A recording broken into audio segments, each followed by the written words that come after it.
Hey everyone, what's up? Welcome back to Babylon Talmud. Today, I didn't write down what daf it is. Well, daf Lamed Daled. Today we're studying daf Lamed Daled, daf 34 of Masechta Pesachim. It's a hard daf, Chev. It's a hard daf. What do you want me to tell you? I mean, I don't think it's any more difficult than like the recent dafs. I mean, we've been having some. They feel like they've been kind of complicated, you know? They're like somewhat unassuming, yet complex. So, another complex stuff. What can I tell you? But it's alright, it's manageable. I got through it. If I can get through it, you can get through it. Eating terumah temayah that was replanted. You see why maybe it might be a little complicated? So if you have terumah temayah and you replant it, what happens? Hesech hada'as. What happens if you take your mind off of something? What implications does that have? We will get there soon. One second, what's this? Okay, let's get started over here. When Daf Lamed Gimel Amud Bey is about 6 lines from the bottom. Gufa madlikim b'pas u'v'shemesh shel terumah shenitmeh. So we said at the end of the day yesterday that you'd be allowed to a kohen can light like a lamp with bread or with oil that was terumah and became tameh. Okay. Abaye Omar Mishmei Dechizkiah V'Rava Omar Dver Yitzchak Bar Marta Amar Rafuna Lo Shanu Ela Pas. So that was specifically bread. You know, if you have bread, you could put it in that terumah fire, in that you light a flame with it. Aval Chite Lo, but not like wheat kernels, wheat kernel thingies. Is kernel the right word? Wheat berries, maybe berries. But not so you'd be able to put some bread in the fire, bread of terumah, but not wheat berries of terumah. How come? Because we're nervous that maybe something bad can happen. That maybe if you're putting the wheat kernels into the fire that are terumah temayah, you might end up like eating one. And Rabbi Yochanan Amar says, Rabbi Yochanan, afilu chite. Rabbi Yochanan says you can even put these wheat berries into the fire. Ve'amai, how come? But Rabbi Yochanan, shouldn't you be concerned that you might end up eating the wheat berries? So Kadam Rav Ashi, it's like Rav Ashi said, B'shlikso me'ista, that it's talking about where you boiled the wheat berries and you kind of made them, you threw them into the fire and you made them kind of shtickle disgusting. So you're not really going to end up eating them, so that would be okay. Whereas Rafuna disagreed and said, no, even if you did that, it would still not work. Right? You would still not be able to put those wheat berries into the fire if they're terumah temayah, because we have to be concerned that you might end up eating something. Fine. So now, we had just said that, well, just like Rav Ashi said in some case, that we're talking about where these wheat berries were boiled and made kind of disgusting and unappetizing, so therefore we're going to apply that to our case also, and that's why Rabbi Yochanan says that you're allowed to put these wheat berries into a fire because they're like boiled and unappetizing. What was that case where Rav Ashi said that we're talking about wheat berries that were boiled and unappetizing? So it's on the following: Dam Rabbi Avin bar Rav Acha Am Rabbi Yitzchak Abba Shaul Gabal Shal Beis Rabbi Hoya. I feel like there's something on my neck. Oh yeah, there is. Wait, but what is it? I think it's my collar. But I'm nervous that I'm going to mess up my mic. Alright, I'll just deal with it. This shouldn't be too bad. Also, it snowed the other day, so I keep on keeping an eye on the basketball court next door, and my friend hasn't yet shoveled the basketball court. So that's a good thing as far as I'm concerned. Now to get back to our daf. So Abba Shaul Gabal Shal Beis Rabbi Hoya, that Abba Shaul the Tana, Abba Shaul, who we learned about the other day, that he says that terumah temayah, that terumah you're chayev keren v'chomish if you eat, even if it's less than a kazayis, but it's a shavar pruta. That Abba Shaul Gabal Shal Beis Rabbi Hoya, he was the kneader of the dough in the house of Rebbe. But wow, that must have been geschmack, to be the kneader of the dough in the house of Rebbe. Imagine that. What do you guys think? Would you want that? Would you want that position?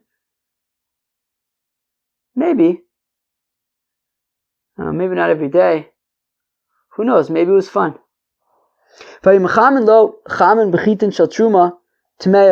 And they would heat up hot water for Rebbe in a flame that they would use chitin shel truma temayah.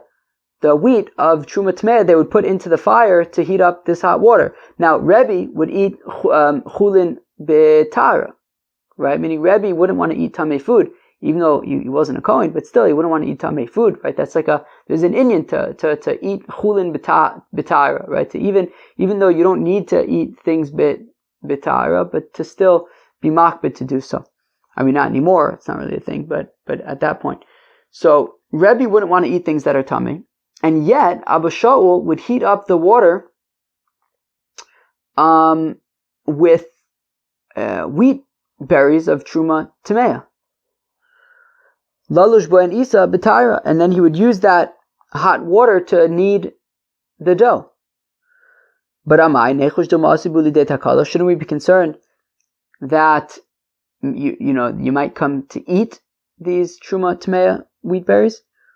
So Amar Vashi b'shlikso me'ista, that it's talking about where you boiled the wheat berries and made them shtickle disgusting before chucking them into the fire, and that is why that was permitted. And certainly the water would be okay, because you're not putting them in the water, you're just using them to put in the fire. Okay, fine. So you're talking about where you boiled these wheat berries, made them kind of disgusting, and then that's why you were allowed to put them into the fire. We're not concerned that you might end up eating them in the process. Abai bar Oven, Rav Chananya bar Oven, Tanu Trumas bei Rabba. Aha. So Abai bar Oven and Rav Chananya bar Oven, they were learning Masechta Truma in Pumbedisa, Mistam in the Pumbedisa, but they were learning with Rabba. Mistam was Pumbedisa, I assume.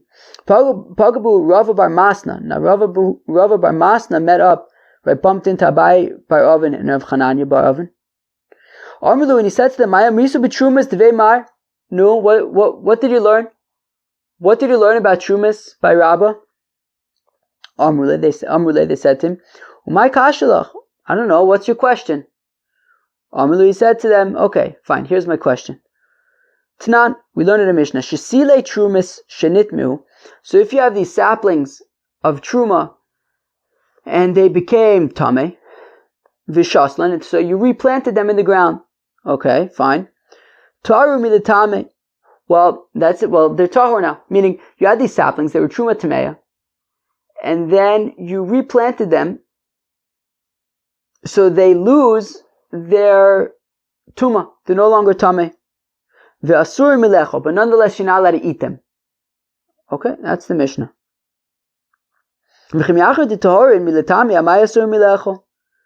But asks Rava bar Masna, well, if they're no longer going to be mitami other things, meaning these plants, they were truma tameh, you put them into the ground, they're no longer tameh, so why can't you eat them if you're a Kohen?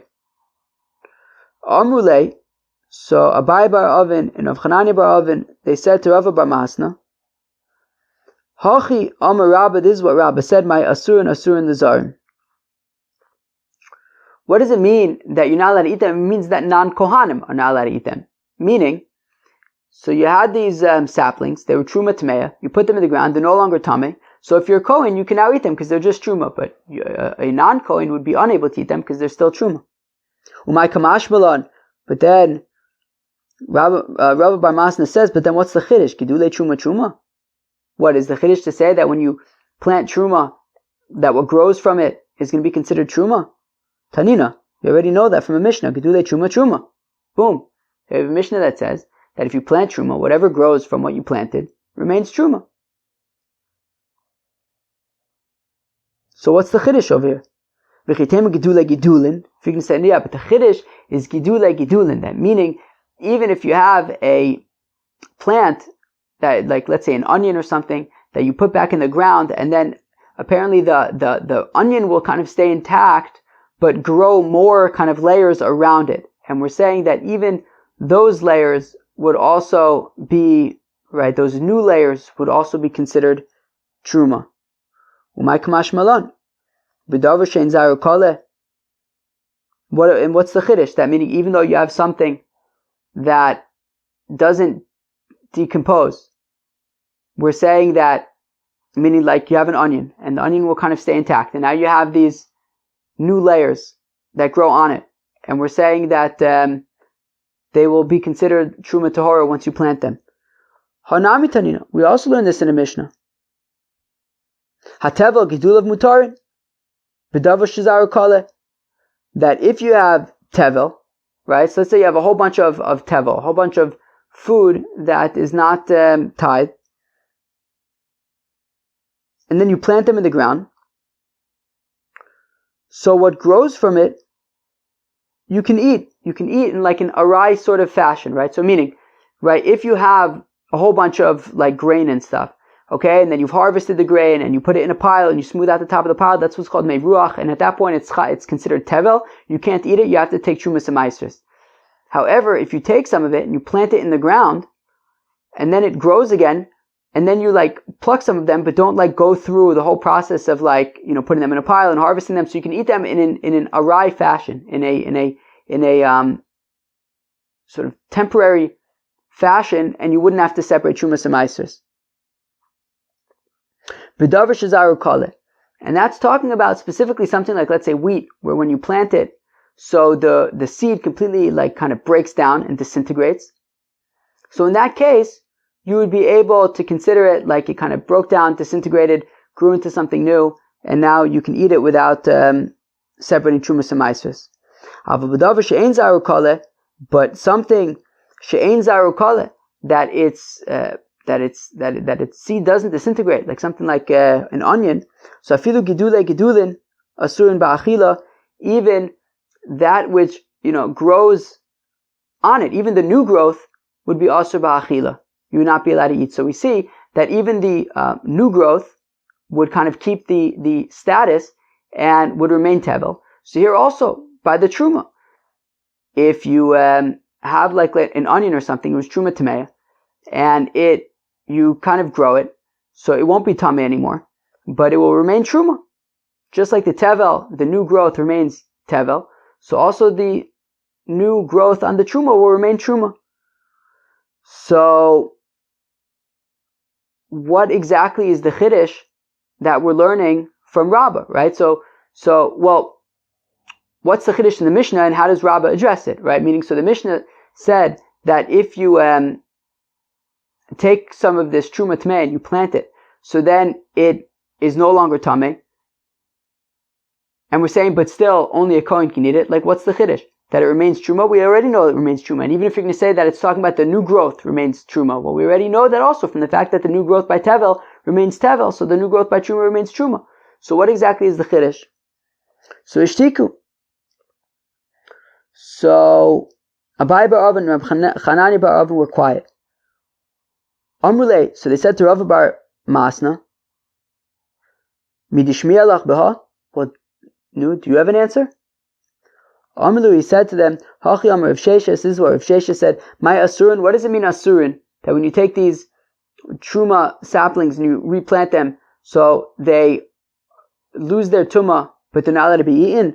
Asurin the kohanim. It means that even the priests, even the kohanim, are unable to eat this terumah anymore. However, ifsilu lihu behesech hada'as, since, well, meaning they were never able to eat the terumah because it was terumah temayah, but even by replanting it, they still can't eat it because it was ifsilu behesech hada'as. Because once already these saplings became tameh, well, they figured, look, that's it, we're not going to eat it. And they kind of took their minds off of it. And once they took their minds off of it, that's it. It hits the point of no return. And even by planting it, they can no longer eat this terumah. Now, well, this makes sense if you say that Hesech hada'as, that when you take your mind off of something, off of like kodesh, so then it's a psul aguf. It inherently becomes no good. It becomes pasul.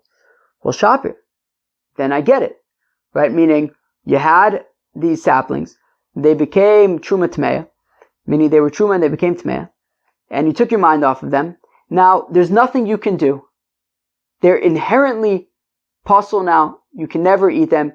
plant them in the ground all you want, it will make no difference. But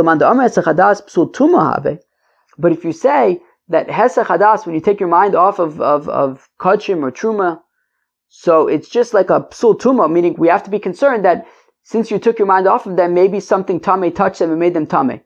Well, if that's the case, Michael and Meimar, then what are you going to say? Meaning, if that's the case, if Rav Sheshes is saying that the problem with these saplings that you replanted is that there was Hesech hada'as, that you took your mind off of eating them, and therefore even the Kohanim can't eat them, even after replanting. But if it's only an issue of if Hesech hada'as is only an issue of like Safek Tumah, well then by planting them in the ground, that should basically fix the Tumah problem. Why should the Kohanim be unable to eat them?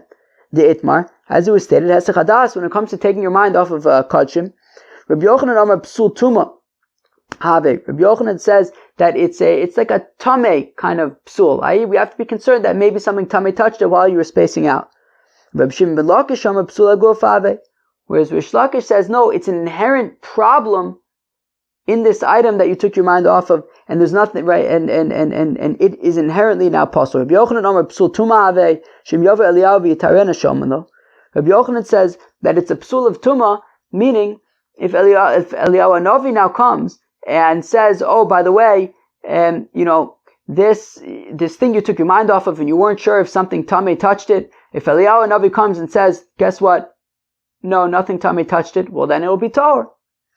But Reb Shimon ben Lakish Omer Psul Aguf Ave, Rish Lakish says that Hesech hada'as actually creates an inherent issue in the kodashim. Shem Yavo Eliyahu V'Yitarena Ein Shomino. That if Eliyahu Hanavi comes and says, no, by the way, this thing is tahor, it makes no difference, because Hesech hada'as becomes something inherently problematic in this thing that you took your mind off of, and there's no way of fixing it. And that being the case, even if you plant it in the ground and the tumah goes away, it makes no difference, because since you took your mind off of the terumah, so then the Kohanim will be no longer able to eat it, even if they plant it in the ground.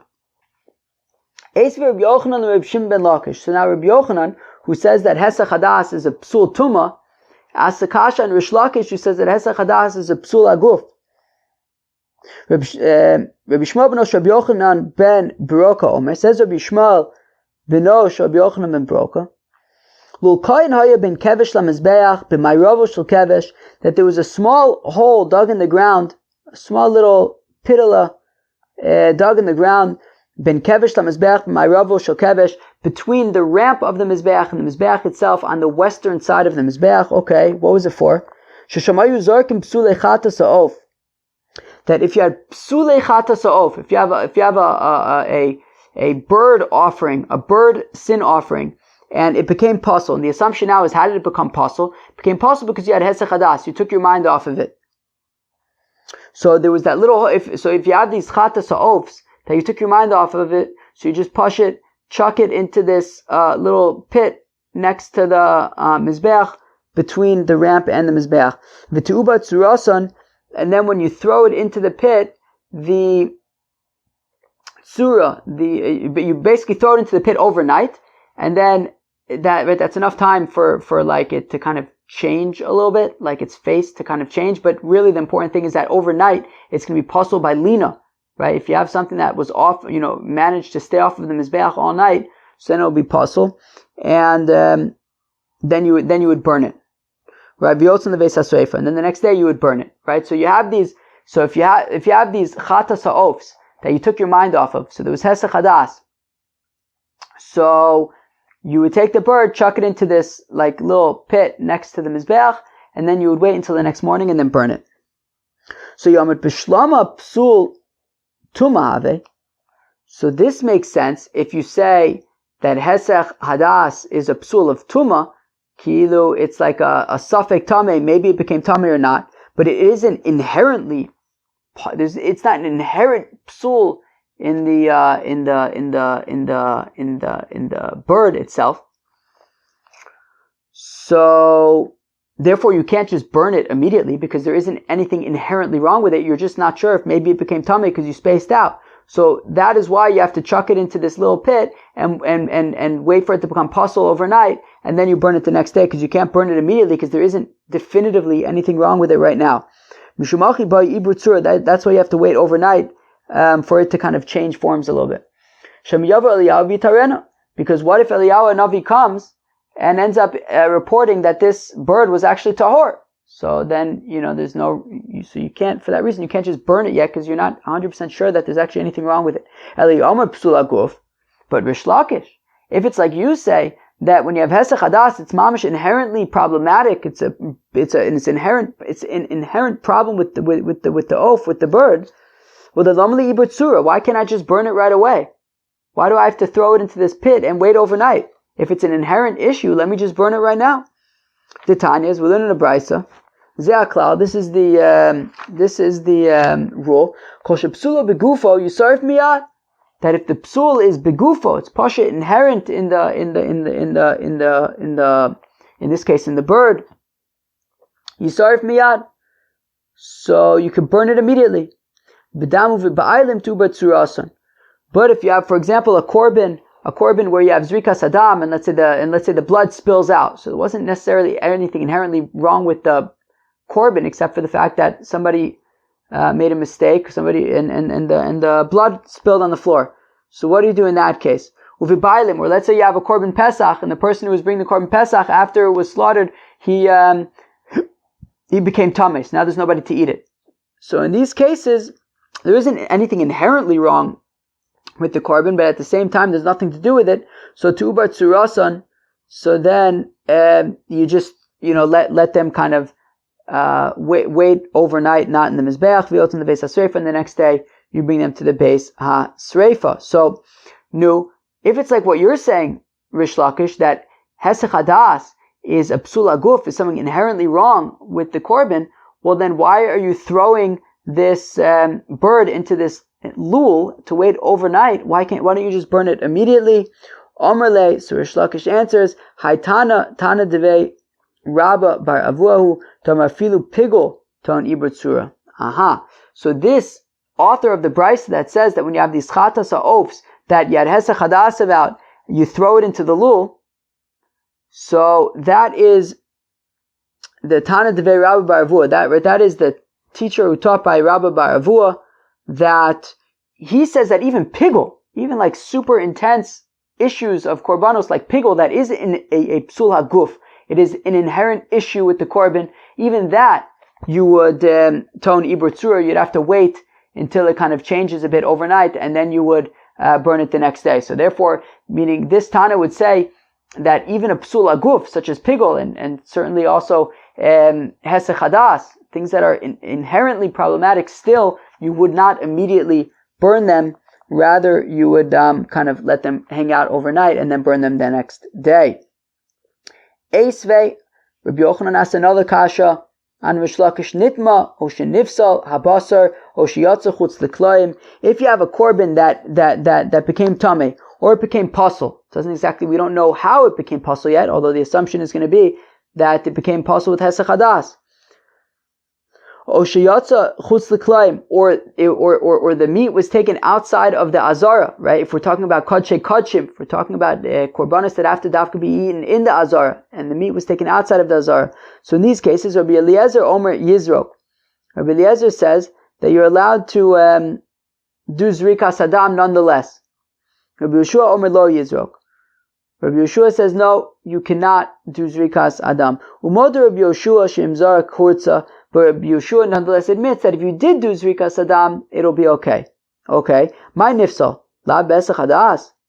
Now what does it mean that if it became pasul? Is it not talking about hesech hada'as, right? I mean, we're already talking about shenitma. We also mentioned yatsa chutz l'klayim. So what's nifsal? I mean, we already said tuma. We already said if it leaves the azara. So what's nifsal? So the assumption is that nifsal is hesech hada'as. And we're saying that, okay, even Rabbi Yeshua would say that if you did zrikas adam, it would still work. Now, so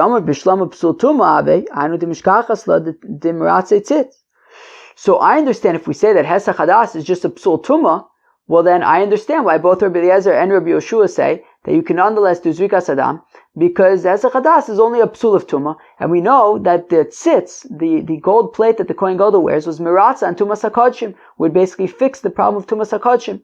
And therefore, if you say that Hesech hada'as is only an issue of Safek Tumah, so then that is why you can nonetheless do the Zrikas Adam. But if you say that Hesech hada'as is mamish an inherent issue, well then, Amai Hurtza, then how come you're able to throw the dam on the mizbeach? If you had Hesech hada'as, so then the korban would become inherently puzzle, and then the gold plate on the Kohen Gadol's forehead would not fix the fact that this animal is puzzle. So then why would you be able to throw the dam on the mizbeach? So my nifsal, what does it mean that it becomes puzzle? So answers of Abo, nifsal b'tvul yom. When it says puzzle, it actually does not mean Hesech hada'as, says Rabbi Abo. Did I say Rabbi Abo? Rish Lakish. Says Rish Lakish. Rish Lakish, who says that Hesech hada'as is a psul aguf. He says, well, this isn't actually talking about Hesech hada'as at all. It's talking about if you have the meat if the meat came in contact with the tvul yom. Tvul yom is a sheni l'tumah. It'll be mitame the meat. So, and in that case, we'll say that the tzitz is meratze, and you could still do Zrikas Adam. Yochi anu tameh. But if that's the case, Rish Lakish, why does the Brisa need to say if it became tameh or shenifsal? If we're saying nifsal means that it became tameh from a tvul yom, so what's the difference between tameh and tameh from a tvul yom? So tregavne tameh. So Rish Lakish says, man, it's not such a big deal. There are two different types of tumah that the Brisa is talking about. Interesting. Okay, fine. I wouldn't have thought that way, but okay. So the Brisa is mentioning that if it became tameh, I don't know, in some way, and then also if it became tameh from a tvul yom, or if it went outside of the curtains of the azar, you would still be able to do Zrikas Adam. According to Rabbi Yeshua, you shouldn't, but b'diavad, if you did, it would work. Okay, fine. Now, getting back to our original statement, well, not original, but something that we said earlier, that Rav Sheshes, he says that when you replant the terumah temayah, so even though the terumah goes away, since you had Hesech hada'as, since you took your mind away from the terumah, therefore the Kohen cannot eat it. Okay. Kisalik Ravin Amar L'Shmaite Kamei de Rabbi Yirmiyos. Now, when Ravin came from Bavel to Eretz Yisrael, when he traveled from Bavel to Eretz Yisrael, so he was sitting with Rabbi Yirmiyah, and he was teaching this sugya. He was saying what Rav Sheshes said, that since the Kohen had Hesech hada'as, so he's not able to eat this terumah temayah that was replanted. So Rabbi Yirmiyah responded to Ravin, listen to this. Bavloi tipshoi, the foolish Babylonians, mishum de yasve ba'ared achshocha, because they sit in a dark land, amrisun shmaitza de mechashku, they say dark things, i.e., they don't know what they're talking about. They're a bunch of fools. Lo shmirlechu, no, didn't you people in Babylonia hear had Reb Shimon ben Lakish mishmei Reb Oshaya, that which Rish Lakish says in the name of Reb Oshaya me'achag, that the Nisa Chamayim on Sukkos, that they would do water libations, the Simchas Beis HaShoeva, Shenitmu. So if you had taken this water already from the Mei HaShiloach, and then they became tameh, okay? Hey Shekan, if you touched this water to a mikveh, so then v'achakach hikdishan, and then afterwards you were makdish the water to be used for the mizbeach, tehorin, well then they would be permitted. Hikdishan v'achakach hashikon, but if you first were makdish this water to be for the mizbeach, v'achakach hashikon, and then afterwards you touched this water that was tameh to a mikveh to purify them, tameim, they remain tameh. Now michdei, let's see, says Rabbi Yirmiyah, Zriya ninu, that when you take this tameh water and you touch it to mikvah, that's the equivalent of when you take this tameh terumah and you replant it in the ground. Mali eshekan v'achakach hikdishan. So what's the difference if I would, kind of rejuvenate this water before being makdish them? Mali ekdisha achar kach hashikan. Well, what's the difference if I first was makdish the water, then afterwards I did this hashaka? Either way, you're taking this tummy waters and rejuvenating them. What's the difference if I was makdish them first or second? Before or after? Alma. Rather, what do we see? We see that, in theory, there really should be no difference. In theory, if I'm allowed to take this water that is tummy and I could touch them to a mikvah and now the water becomes tahor, so it shouldn't make a difference if I did this before I was makdish them or if I was makdish them first to be for the mizbeach and then afterwards I touched them to the mikvah. It makes no difference. If it purifies, it purifies. However, and listen to this is the important part, that maile aksu behekdesh, that they made a special status, a special treatment for hekdesh, that once something is already hekdesh, once something has already been particularly dedicated for use on the mizbeach, in this case, so then we treat them on a higher level, we have higher standards.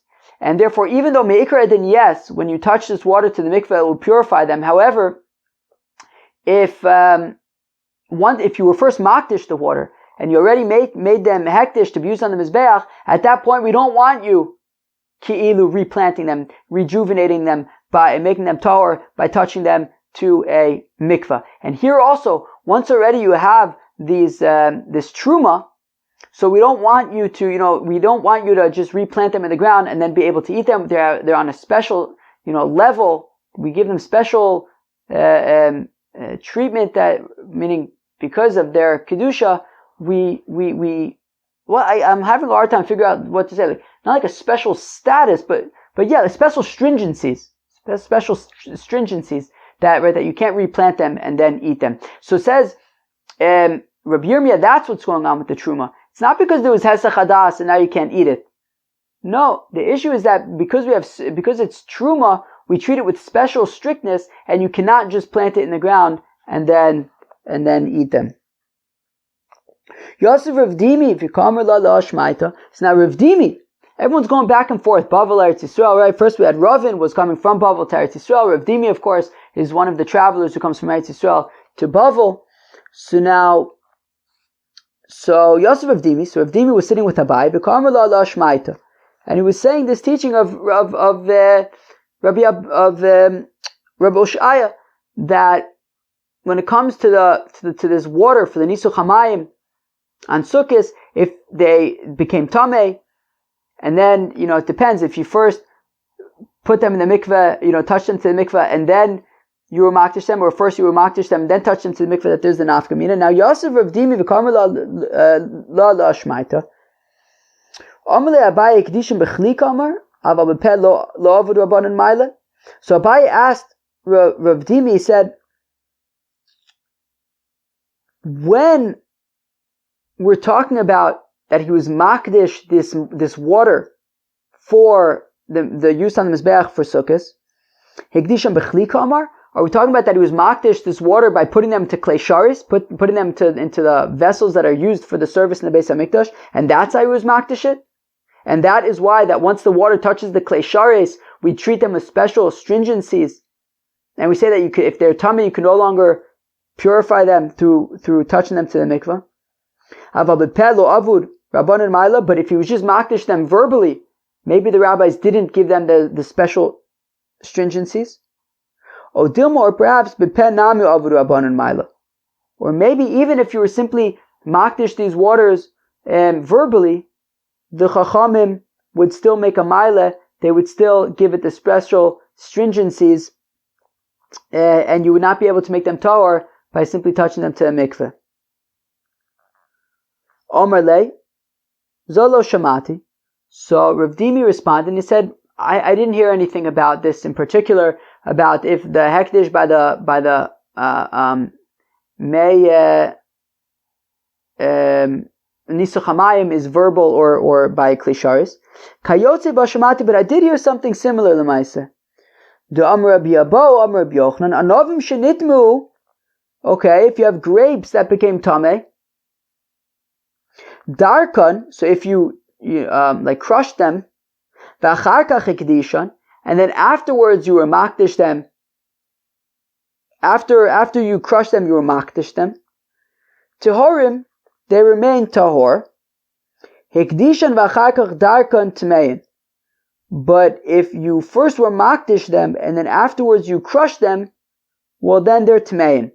So we see that there's special status happening, right? We're saying that right? So you had grapes. The grapes become tummy. We're going to get into detail a little bit about how these grapes became tummy in a minute. But you had grapes. The grapes became tummy. Then you crushed the grapes. Now we're talking about the grape juice.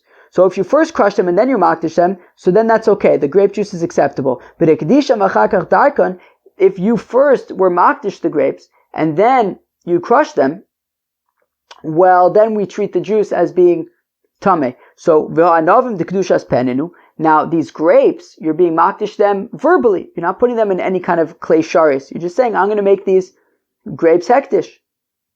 And even so, we see that the Rabbanan are giving them the special stringencies that once you were makdish them, you can no longer use the juice if you haven't yet crushed them. So Rav Yosef, says Rav Yosef, that's not actually a good proof, because I could still argue actually that it would need to be b'kli sharis. So then what's going on over here, where we seem to be saying that even a verbal hektish changes their status? Rav Yosef, anovim ka'amart, you're talking about grapes, anovim shel terumah askinon. What kind of hektish are we talking about? We're talking about terumah. The kedushas pedidu kedushas kli damya. That when you have terumah and you separate terumah and you say, this is going to be my terumah, so when it comes to terumah, so then kedushas apeh is the equivalent of kedusha in a kli sharis in the Beis HaMikdash.